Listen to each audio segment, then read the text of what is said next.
काय होईल जर मी तुला सांगितलं की तुझा सर्वात मोठा शत्रू हा जग नाही तर तुझं स्वतःचं मन आहे? हो बाळा, स्वतःवरील विश्वास हा तो चोर आहे जो तुझं भविष्य लुटतो.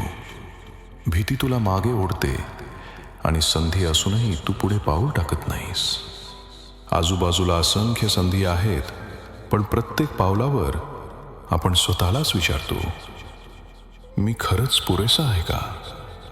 जर मी पडलो तर लोक काय म्हणतील? आपण इतरांना यशस्वी होताना पाहतो, पण स्वतःच्या वेळेला आपण थबकतो. प्रेरणादायी व्हिडिओ पाहतो, रील्स पाहतो, पण मनात सतत आवाज येतो, नाही, अजून नाही, हे तुझ्यासाठी नाही. हेच तर स्वतःवरच्या शंकेचं जाळं आहे. आज विचारांमध्ये हरवतोस, उद्या पश्चात्ताप करतोस. गीतेत अर्जुनासोबत काय घडलं ते आठव. तो जगातील सर्वोत्तम योद्धा होता, पण रणांगणात त्याचे हात थरथरले. शत्रू बलवान होते म्हणून नाही, तर त्याचं मन कमजोर झालं होतं. त्याने स्वतःवरच शंका घेतली होती. तेव्हा कृष्णाने त्याला सांगितलं, तू स्वतःचाच सर्वात मोठा मित्र आहेस आणि स्वतःचाच सर्वात मोठा शत्रूही. कृष्णाने अर्जुनाला नवे शस्त्र दिले नाहीत, त्याला नवं मन दिलं. असं मन जे म्हणतं, माझं कर्तव्य माझ्या शंकेपेक्षा मोठं आहे. असं मन जे सांगतं, मी माझ्या अपयशासारखा नाही, मी माझ्या कृतींसारखा आहे.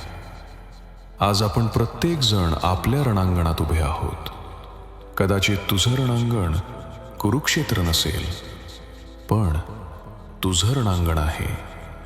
तुझं काम, तुझी परीक्षा, तुझं तुटलेलं नातं किंवा ती स्वप्न जी तू सतत पुढे ढकलतोस. आणि प्रत्येक वेळे जेव्हा तू स्वतःवर शंका घेतोस, तेव्हा तू आपलं धनुष्य खाली ठेवतोस.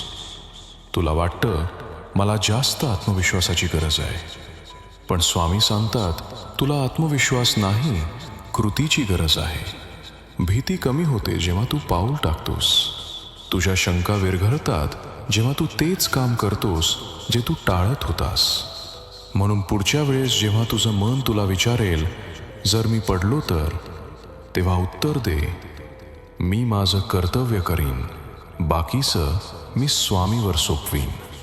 100% तयार होईपर्यंत वाट पाहू नकोस. कोणीच तसं होत नाही. जिथे आहेस, जे आहे तिथून सुरुवात कर. पहिलं पाऊल टाक. स्वामी समर्थ तुला धैर्य देतील पुन्हा पुन्हा उभं राहण्यासाठी. आज स्वतःशी एक वचन कर. स्वतःवर शंका घेणं थांबव आणि कृती करणं सुरू कर. जर हा संदेश तुझ्या मनाला ताकद देत असेल, तर या कुटुंबाचा भाग हो. व्हिडिओला लाईक कर, सबस्क्राईब कर आणि कमेंटमध्ये लिही, जय जय रघुवीर समर्थ. कारण तुझ्या एका क्लिकने तू दररोज श्री स्वामी समर्थांच्या ज्ञानाच्या मार्गावर एक पाऊल पुढे टाकशील.